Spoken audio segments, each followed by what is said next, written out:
right, I will get started. Good morning. Oh, my voice. Good morning from West Coast Canada. My name is Karina.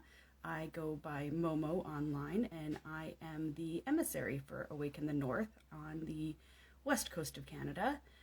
That is in the lower mainland area of BC. Today I wanted to talk about chamomile, and I know some people will probably wonder, why are we talking about herbs with heathenry? But let's face it, back in the day before we had medicine, we were using herbs. So I know some people might not use that. So then I guess maybe you're here just because you want to learn something, or for other people that are maybe doing more of a reconstructionist path, maybe they are interested in going back and using herbs the way that our ancestors might have used them as well. So for chamomile, you'll see me kind of staring off a lot because I made a lot of notes and I want to make sure I don't forget anything. I was going to start with the mundane, so the stuff that we would have been using it for, more for our physical ailments. The most common types of chamomile are German and Roman, that would be from Europe.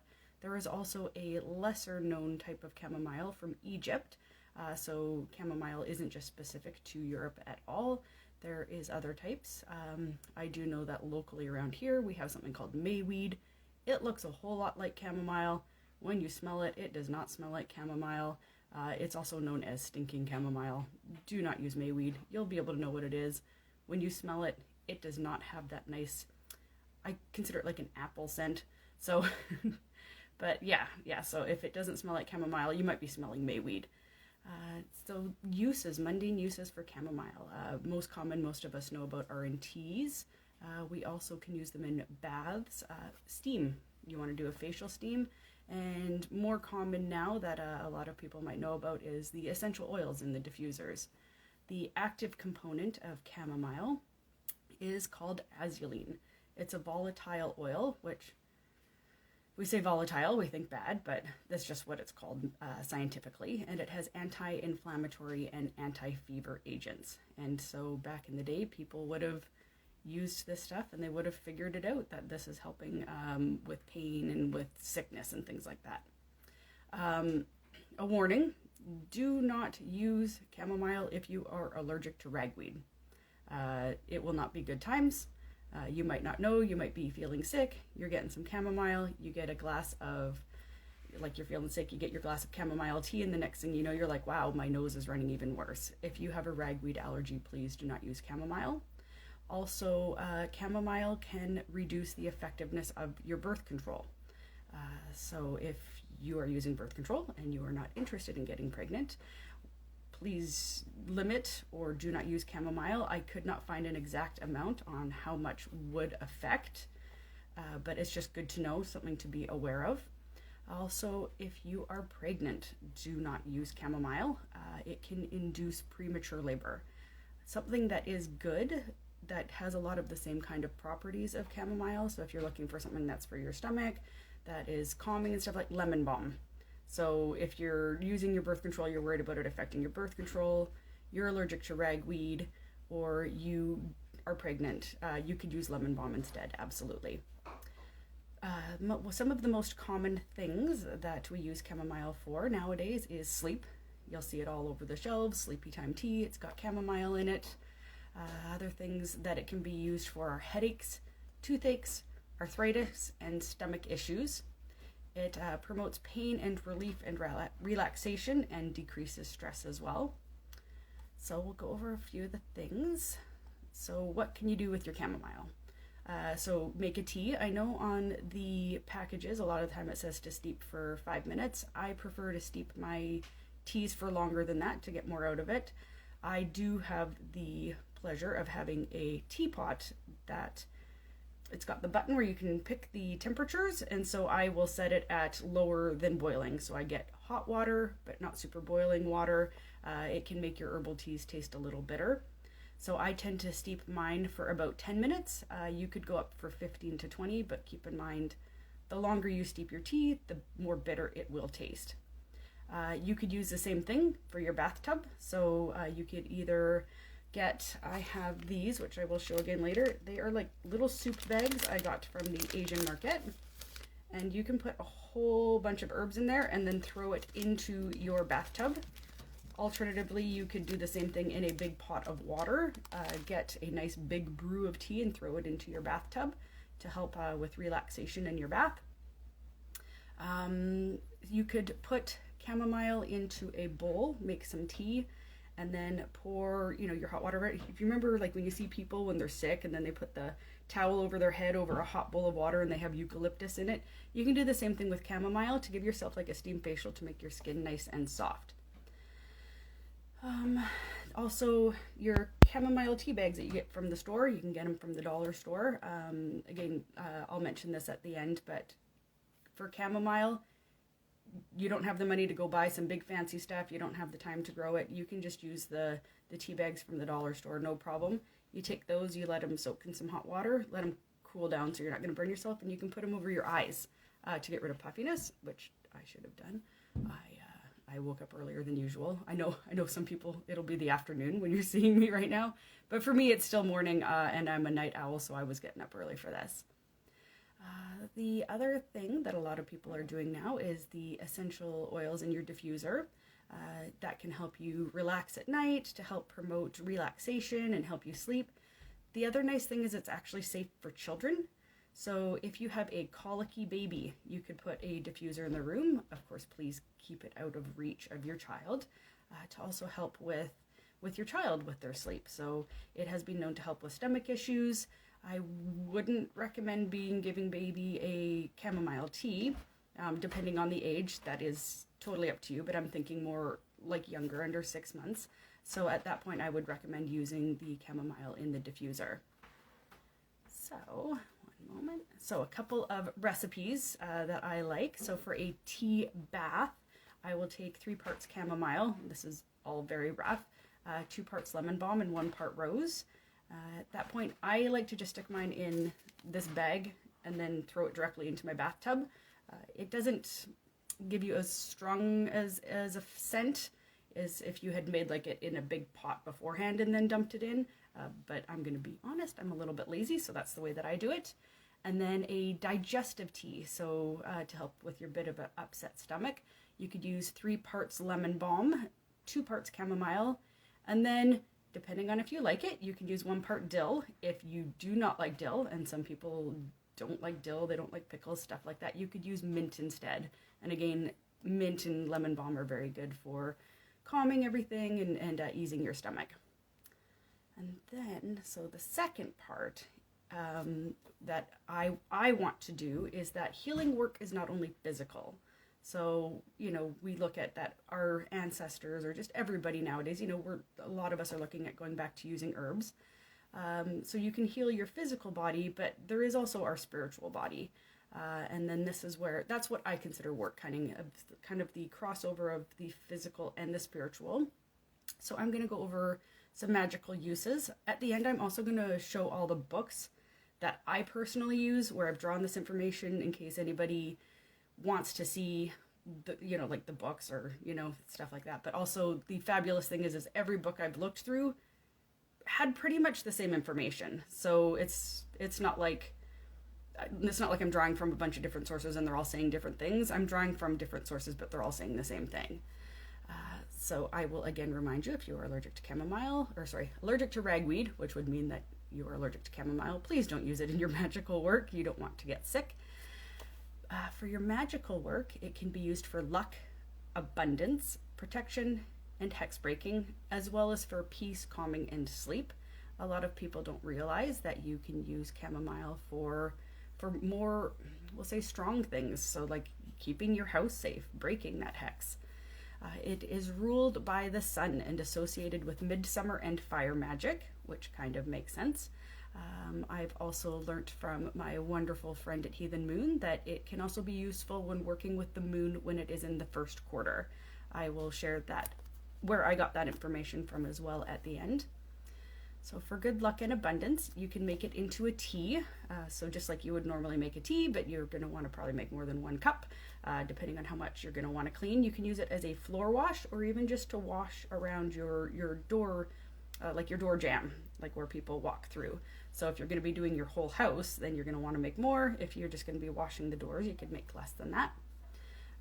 You could use it to protect your household and bring in good spirits, like your guardian herb spirits. Grow it near your front door or anywhere else on your property to keep your property safe. You can make a bath tea to promote peace and calming. So I know we kind of talked about that in the mundane part, but maybe you're thinking I need some like it more in a magical thing. So that's where there's a lot of crossover with sort of stuff. So the few recipes that I enjoy, I don't know if anybody's made a healing bundle. I know a lot of people have like the sage and it's like in that stick form, but you can use other herbs. So you can take your chamomile. So these are all going to start off fresh.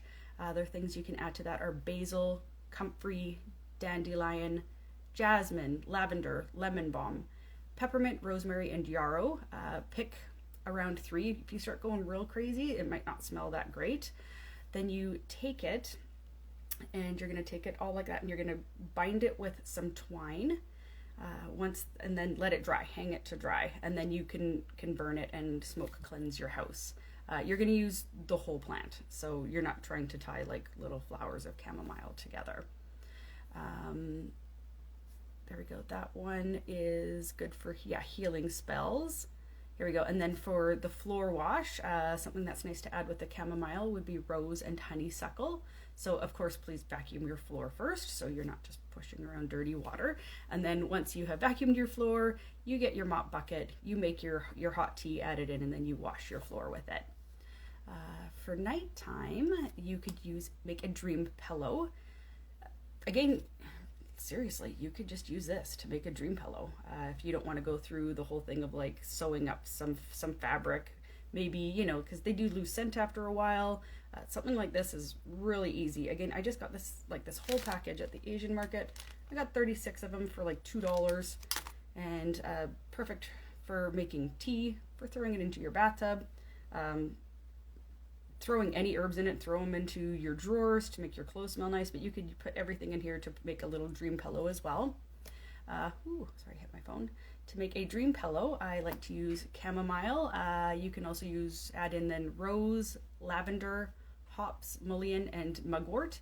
Keep in mind that mugwort is more for kind of prophetic dreams and things like that. So if you're not looking for that, then don't add in the mugwort.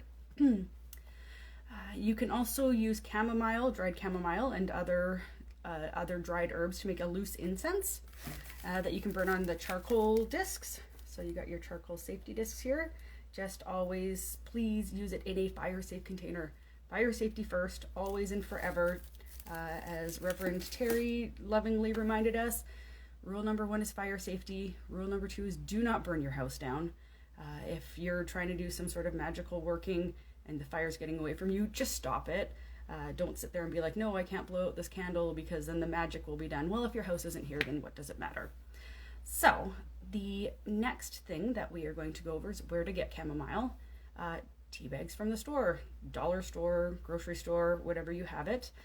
Loose. I have a ethnic aisle in my store that sells this stuff, and it's almost gone now because I do love my chamomile, and I think it was $5 for this huge thing of chamomile, and it smells fabulous and it's great and I love it.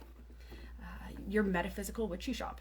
So if you've got one of those around, absolutely 100% support them, give them a go. And the other thing is, if you are lucky enough, you could grow it on your own.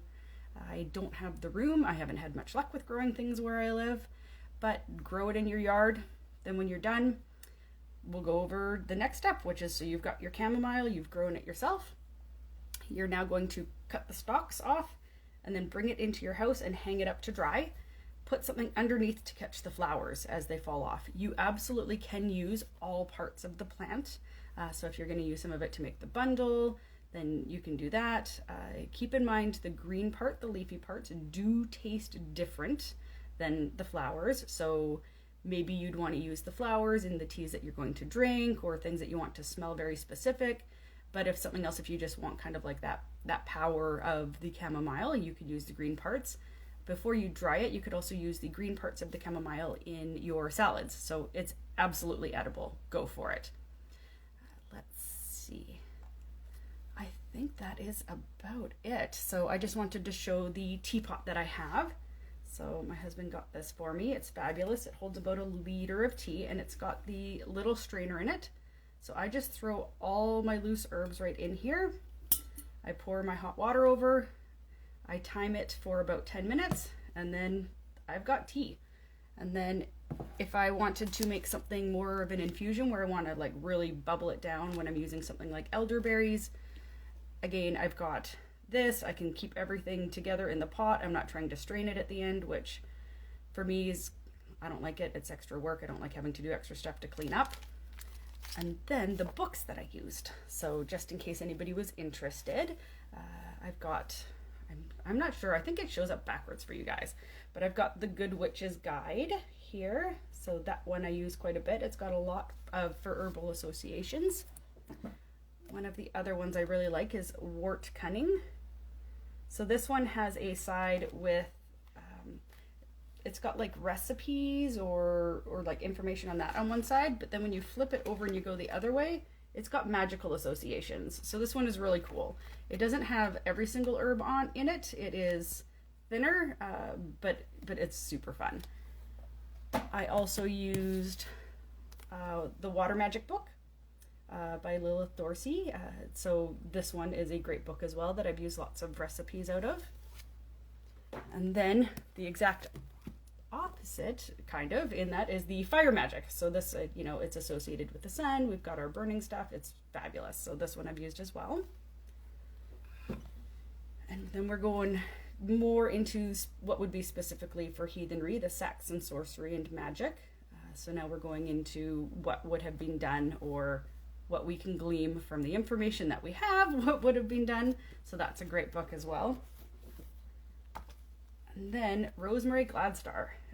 So not to do with heathenry, not to do with magic, just straight up herbalism. Fabulous, fabulous books. So I haven't found one, maybe it's where I live, I haven't found one that goes through everything, but her books are quite affordable, and then each one has a fair amount of information on different herbs. And then this one, if you want to get a lot of spell work, this thing is jam-packed. It's going to have a lot of information. So all of these things, I've got everything that I've just talked about through there.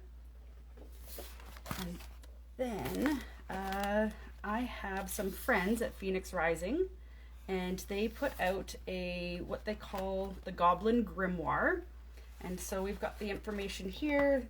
We've got some information on chamomile. You can sign up for the Phoenix Rising newsletter, and then once a month you get your Goblin Grimoire pages, and they include 5 herbs each time.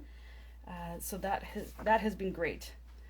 I forgot to write down, there is a specific couple books that they like to draw information from, and I unfortunately don't have that on here. I will try to get that from them and then put it in the notes. This is going to be posted on YouTube, and I'll try to get the notes to put that in there, just so that I have all the information, so that people are getting credited for where the information is coming from.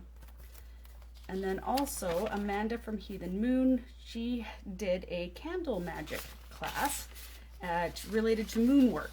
And so she is a huge wealth of information.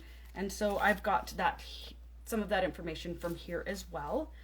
If you ever have the chance to visit Heathen Moon or talk to Amanda, you will not be disappointed.